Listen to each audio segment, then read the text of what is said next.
From Amateur Radio Newsline Report, number 2002, these are the Ham Nation headlines for Wednesday, March 16, 2016.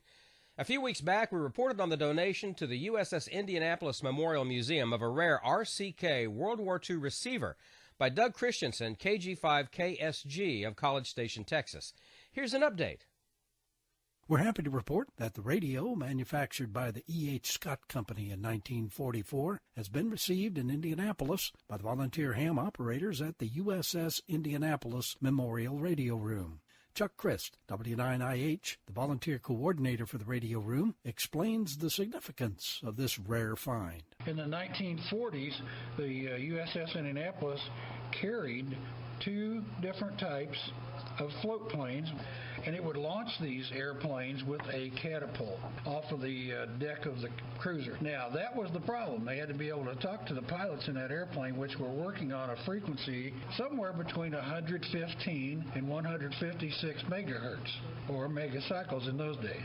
This RCK was used as the receiver set of the TDQ, which was the transmitter, to allow the folks on the cruiser to talk to the airplane pilots and help them get back to the ship so they can get picked up. We're finding out that the one we've got now is working very well, and the guys are having a lot of fun playing with that. The radio room exhibit, as the result of 8 years of work, contains over 50 pieces of fully operational equipment of the type aboard the ship at the time of its sinking, just 5 days before the end of World War II. For a look inside the room and the history behind the ship, log on to their website at www.usindyradio.org. From the Indiana War Memorial in downtown Indianapolis, this is Mike Surser, WA9FDO, reporting for Newsline.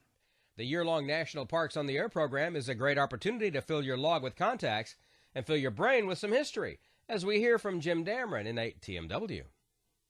The frontier explorers Meriwether Lewis and William Clark could probably have benefited from having an amateur radio on board as they made their way through what was then the new American West. But the next best thing to that is the amateur radio operation taking place on Saturday, March 19th at the historic Illinois site that marks the starting point of the Adventurers Trail. Helping mark the National Park Service's centennial, the State of Illinois historic site located at the beginning of the Lewis and Clark National Historic Trail will be hosting the all-day event from 10 a.m. to 4 p.m., showcasing amateur radio. Local hams will be demonstrating the use of backup communications under emergency conditions and will talk about ham radio's role aboard the International Space Station, as well as with the American Red Cross and the Federal Emergency Management Agency. The site is located in Hartford, Illinois, a few miles north of Illinois Route 3, and is operated by the Illinois Historic Preservation Agency.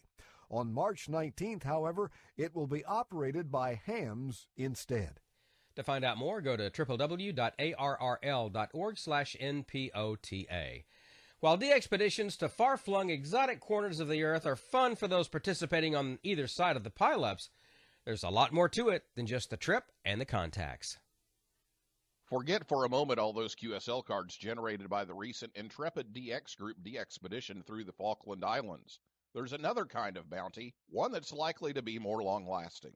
The Northern California DX Foundation, which operated the de-expedition, has announced a scholarship grant to the Falkland Island elementary and middle schools so they can buy amateur radio antennas, kits, and other equipment for the students, as well as to create supporting material for the classroom curriculum.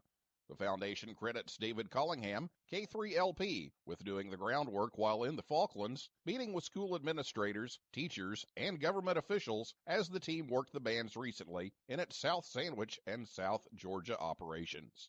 Part of the California Foundation's charter provides for the scholarship opportunities and for projects such as this to support the next generation of amateurs. For Amateur Radio Newsline, I'm Neil Rapp, WB9VPG in Bloomington, Indiana. And that's all from the Amateur Radio Newsline, your independent source for amateur radio news for over 37 years and counting at www.arnewsline.org. With Mike Surser, WA9FDO, Jim Dameron in 8TMW, Neil Rapp, WB9VPG, Karen Eve Murray, KD2GUT at the news desk in New York, and our news team worldwide.